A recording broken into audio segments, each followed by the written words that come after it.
guys, welcome to my channel. In this video, I'm gonna show you how you can deactivate your Facebook account.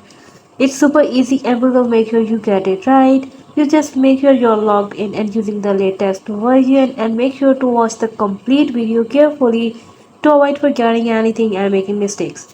Let's open up the Facebook app, tap on the menu icon, scroll down, and here you can see settings.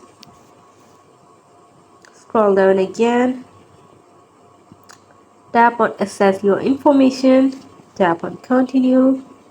Here you have to tap on personal details, tap on account ownership and control, and here you can see deactivation or deletions account.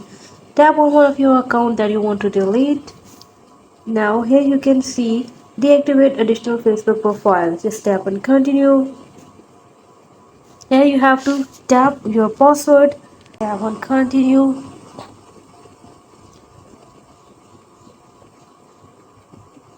And here you can see the reason deactivation your Facebook additional account. Here you have to select one of the account and tap on continue, and you will be able to log out or deactivate your Facebook account. So hope you guys like my video. Please